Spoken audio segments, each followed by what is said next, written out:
ನಮಸ್ಕಾರ ವೀಕ್ಷಕರೇ, ಈ ವಿಡಿಯೋದಲ್ಲಿ ಆಯುಷ್ಗೆ ಸಂಬಂಧಪಟ್ಟಾಗ ಅಂದರೆ ಮಾಪಪ್ರು ನಡೆಸಲಾಗ್ತಾ ಇದೆ. ಸೊ ಅದ್ರ ಬಗ್ಗೆ ಡೀಟೇಲ್ ಇನ್ಫಾರ್ಮೇಷನ್ ನೀಡಲು ಹೋಗ್ತಾ ಇದ್ದೇನೆ. ಸ್ಕೆಡ್ಯೂಲ್ ಬಗ್ಗೆ ಹೇಳ್ತೇನೆ ಮತ್ತು ಡಿ ಯಾವ ರೀತಿ ನೀವು ತೆಗೆಸಬೇಕನ್ನೋದು ಹೇಳ್ತೇನೆ. ಓಕೆ, ಸೊ ಯಾರೆಲ್ಲ ಎಲಿಜಿಬಲ್ ಇದ್ದಾರೆ ಅನ್ನೋದನ್ನು ಸಹ ಈ ವಿಡಿಯೋದಲ್ಲಿ ಹೇಳಲು ಹೋಗ್ತಾ ಇದ್ದೇನೆ. ವಿಡಿಯೋನ ಸಂಪೂರ್ಣವಾಗಿ ನೋಡಿ. ಸೊ ಮೊದಲನೇದಲ್ಲಿ ವೇಳಾಪಟ್ಟಿ ಬಗ್ಗೆ ಡಿಸ್ಕಷನ್ ಮಾಡೋಣ. BMS ಆಗಲಿ, BHMS ಆಗಲಿ ಮತ್ತು ಆಮೇಲೆ ಹೋಮಿಯೋಪತಿ ಆಗಲಿ ಮಾರ್ಚ್ 5ನೇ ತಾರೀಕಲ್ಲಿ ಅಂದರೆ ಆ್ಯಸ್ ಪರ್ ದ ಸ್ಕೆಡ್ಯೂಲಲ್ಲಿ ಮಾಪಪ್ರು ನಡೆಸಲಾಗುತ್ತೆ.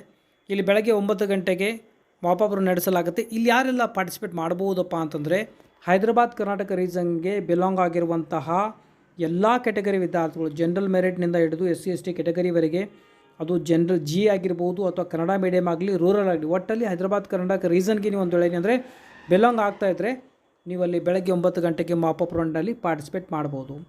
ಸೊ ಅದೇ ರೀತಿ 11:30 ಬಟ್ ರಿಪೋರ್ಟಿಂಗ್ ಯಾವಾಗಲೂ ಅರ್ಧ ತಾಸು ಮೊದಲೇ ಮಾಡಬೇಕಾಗತ್ತೆ. ಸೊ 11:30 ನೋಡೋದು ಎಲ್ಲ ಕೆಟಗರಿ, ಆದರೆ ಕನ್ನಡ ಮತ್ತು ರೂರಲ್ಗೆ ಬಿಲಾಂಗ್ ಆಗಿರುವಂಥ ವಿದ್ಯಾರ್ಥಿಗಳು, ಅದು HK ಇರ್ಬೋದು ಅಥವಾ ನಾನ್ HK ರೀಸನ್ ಇರ್ಬೋದು, ಬಟ್ ಕಂಡೀಷನ್ಸ್ ಅಷ್ಟೇ. ಕನ್ನಡ ಮತ್ತು ರೂರಲ್ನಲ್ಲಿ ನೀವು ಸೀಟ್ನ ಕ್ಲೇಮ್ ಮಾಡಿಕೊಳ್ಳೋ ಹಾಗಿದ್ದರೆ ಮಾತ್ರ ನೀವು 11:30 ಪಾರ್ಟಿಸಿಪೇಟ್ ಮಾಡ್ಬೋದು. 2:30 ಎಲ್ಲ ಕೆಟಗರೀಸ್ ಅಂದರೆ ಜನರಲ್ ಇದ್ದರು, ಅಂದರೆ ಕನ್ನಡ ರೂರಲ್ ಅಂತೂ ನೀವು ಮೊದಲೇ ಮಾಡಿರ್ತೀರ ಇದ್ದರೆ ಜನರಲ್, ಅದು SCG ಆಗಿರ್ಬೋದು, STG, first G, 2AG, 2BG, 3AG ಮತ್ತು ಆಮೇಲೆ 3BG ಮತ್ತು ಎಲ್ಲ ಸ್ಪೆಷಲ್ ಕೆಟಗರೀಸ್ ವಿದ್ಯಾರ್ಥಿಗಳು ಸಹ 2:30 ಪಾರ್ಟಿಸಿಪೇಟ್ ಮಾಡ್ಬೋದು.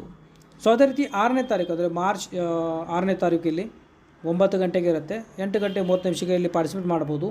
ಇಲ್ಲಿ ಜನರಲ್ ಮೆರಿಟ್ ಅಂದರೆ GM ಬಿಲಾಂಗ್ ಆದರೆ ನೀವು ಮಾರ್ಚ್ 6ನೇ ತಾರೀಕಲ್ಲಿ ಅಟೆಂಡ್ ಆಗ್ಬೋದು.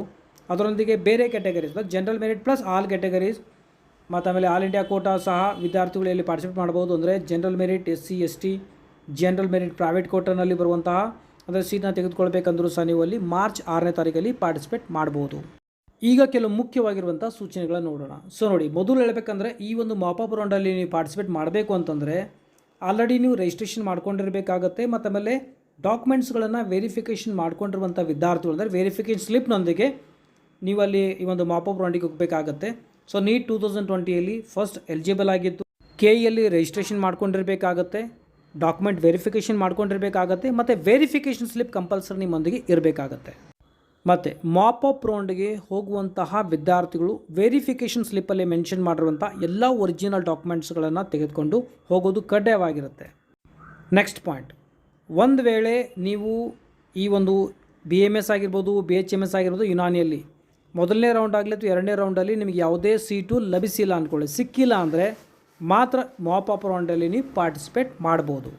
ಮತ್ತು ಮುಖ್ಯವಾಗಿ ಮಾಪಪ್ ರೌಂಡಿಗೆ ಕಂಪಲ್ಸರಿ ವಿದ್ಯಾರ್ಥಿ ಅಟೆಂಡ್ ಆಗಲೇಬೇಕಾಗುತ್ತೆ.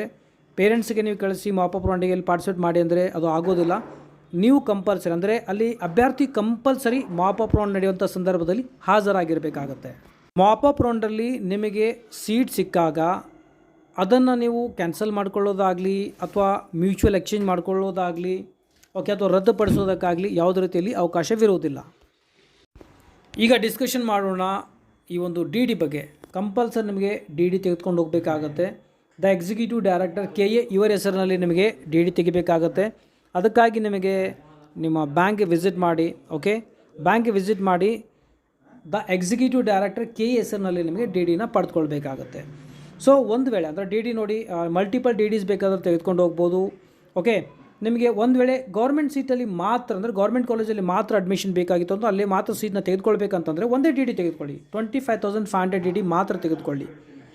ಅಥವಾ ನೀವು ಒಂದು ವೇಳೆ 25,500 ಆಗಲಿ ಮತ್ತು ಅನುದಾನಿತ ಅಂದರೆ ಏಡೆಡ್ ಕಾಲೇಜ್ನಲ್ಲಿ ಒಂದು ವೇಳೆ ಸೀಟ್ ಬೇಕಾಗಿತ್ತು ಅಂದರೆ ಸೊ ಅವಾಗ ಏನು ಮಾಡಬೇಕಂದ್ರೆ ನೀವು 2 DD ತೆಗೆದುಕೊಂಡು ಹೋಗಬೇಕಾಗತ್ತೆ. 25,500 ಮತ್ತು 20,000 ಎರಡನ್ನ ತೆಗೆದುಕೊಂಡು ಹೋಗಿ ಗೌರ್ಮೆಂಟ್ ಕಾಲೇಜಲ್ಲಿ ಸಿಕ್ಕರೆ 25,500 DD ಕೊಡಿ. ಒಂದು ವೇಳೆ ನಿಮಗೆ ಏಡೆಡ್ ಕಾಲೇಜ್ನಲ್ಲಿ ಸಿಕ್ಕರೆ 45,500 ಆಗುತ್ತೆ. ಅವಾಗ ನಿಮಗೆ 25,500 ಪ್ಲಸ್ 20,000 DD 2 DD ಕೊಡಬೇಕಾಗತ್ತೆ. ಒಂದು ವೇಳೆ ಖಾಸಗಿ ಕಾಲೇಜ್ಗಳಲ್ಲಿ ಗೌರ್ಮೆಂಟ್ ಒಂದು ವೇಳೆ ಸೀಟ್ ಸಿಕ್ಕರೆ 60,500 ರೂಪಾಯಿ ಆಗುತ್ತೆ. ಅವಾಗ ನಿಮಗೆ 3 DD ತೆಗೆದುಕೊಂಡು ಹೋಗಿ 25,500 ಪ್ಲಸ್ 20,000 ಪ್ಲಸ್ 15,000 DDನ ತೆಗೆದುಕೊಂಡು ಹೋಗಬೇಕಾಗತ್ತೆ.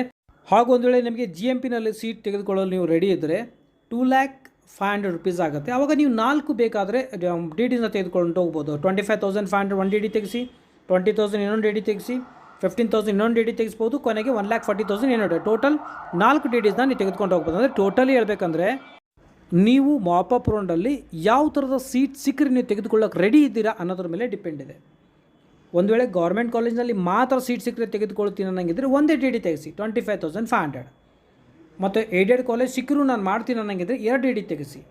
ಮತ್ತು ಖಾಸಗಿ ಕಾಲೇಜ್ಗಳಲ್ಲಿ ಗೌರ್ಮೆಂಟ್ ಸೀಟ್ ಸಿಗೋಂಗಿತ್ತು ಅದನ್ನು ಮಾಡ್ತೀನಿ ಅನ್ನೋಂಗಿತ್ತು ಅಂದರೆ 3 ಡಿ ಡಿನ ತೆಗೆಸಿ. 25,500 15,000 ಇಲ್ಲಿ ಇದೆ ನೋಡಿ ಸ್ಕ್ರೀನ್ ಮೇಲೆ. ಸೊ GMPನಲ್ಲಿ ಸೀಟ್ ತೆಗೆದುಕೊಳ್ಳಂಗಿದ್ರೆ 4 ಮಲ್ಟಿಪಲ್ ಡಿ ಡಿಸ್ನ ತೆಗೆದುಕೊಂಡು ನೀವು ಹೋಗ್ಬೋದು. ಓಕೆ, ಅರ್ಥ ಆಯ್ತು ಅನ್ಕೋತಾ ಇದ್ದೀನಿ. ಒಂದು ವೇಳೆ ನೀವು 4 ಡಿ ಡಿ ತೆಗೆದುಕೊಂಡು ಹೋದರೂ ಸಹ ನಿಮಗೆ ಗೌರ್ಮೆಂಟ್ ಕಾಲೇಜ್ ಸಿಕ್ಕರೆ, ಸಪೋಸ್ ನೀವು 25,500 ಅಂದರೆ ಸೀಟ್ ಸಿಕ್ಕರೆ ಅದನ್ನು ಡಿ ಡಿ ಕೊಡಿ. ಉಳಿದು ಮೀರಿ ಡಿ ಡಿನ ನೀವೆಲ್ಲಿ ಬ್ಯಾಂಕ್ನಲ್ಲಿ ಡಿ ಡಿ ತೆಗೆಸಿದ್ರು ಅಲ್ಲಿ ಬಂದು ನೀವು ರಿಟರ್ನ್ ಮಾಡಿದ್ರೆ ಮಿನಿಮಮ್ ಚಾರ್ಜ್ ಅಲ್ಲಿ ಡಿಡಕ್ಟ್ ಮಾಡಿ ಉಳಿದ ಅಮೌಂಟು ನಿಮಗೆ ರಿಫಂಡ್ ಮಾಡ್ತಾರೆ. ಹಾಗೂ ಮಾಪಪ್ ರೌಂಡ್ನಲ್ಲಿ ಉಳಿದಿರುವಂತಹ ಸೀಟ್ಗಳನ್ನು ಇಲ್ಲಿ ಮಾರ್ಚ್ 3 ನಂತರ ಅಫಿಷಿಯಲ್ ವೆಬ್ಸೈಟ್ನಲ್ಲಿ ಅಲ್ಲಿ ಲಭ್ಯವಿರುತ್ತೆ. ಅದು ಬಂದ ತಕ್ಷಣ ನಾನು ನಿಮಗೆ ತಿಳಿಸಿರ್ತೇನೆ. ಸೊ ಮತ್ತು ಇಲ್ಲಿ ಮಾಪಪ್ ರೌಂಡ್ ಸ್ಕೆಡ್ಯೂಲ್ ಪ್ರಕಾರ 5ನೇ ತಾರೀಕಿನಿಂದ 6ನೇ ತಾರೀಕುವರೆಗೆ ಇರುತ್ತೆ. ಸೊ ಎಲ್ಲಿವರೆಗೂ ಯೂಸಲಿ ಸೀಟ್ ಇರುತ್ತೋ ಅಲ್ಲಿವರೆಗೂ ಈ ಒಂದು ಪ್ರಕ್ರಿಯೆಯನ್ನು ನಡೆಸಲಾಗುತ್ತೆ. ಓಕೆ, ಸೊ ಇದಾಗಿತ್ತು detail information about the mop-up round. ನಿಮಗೆ ಏನೋ ಡೌಟ್ ಇತ್ತು ಕಮೆಂಟ್ ಸೆಕ್ಷನ್ ಹಾಕಿ ಅದ್ರ ಮುಖಾಂತರ ವಿಡಿಯೋ ಮುಖಾಂತರ ಮಾಡಿ ಇನ್ಫಾರ್ಮೇಷನ್ ಕೊಡಲು ನಾನು ನಿಮಗೆ ಪ್ರಯತ್ನ ಮಾಡ್ತೇನೆ. ಓಕೆ, ಸೊ ವಿಡಿಯೋ ಚೆನ್ನಾಗಿ ಅನಿಸಿದ್ರೆ ಲೈಕ್ ಮಾಡಿ ಮತ್ತು ಮ್ಯಾಕ್ಸಿಮಮ್ ಶೇರ್ ಮಾಡಿ. ಮತ್ತೆ ಸಿಗೋಣ ಮುಂದಿನ ವಿಡಿಯೋದಲ್ಲಿ. ಟೇಕ್ ಕೇರ್, ಬಾಯ್.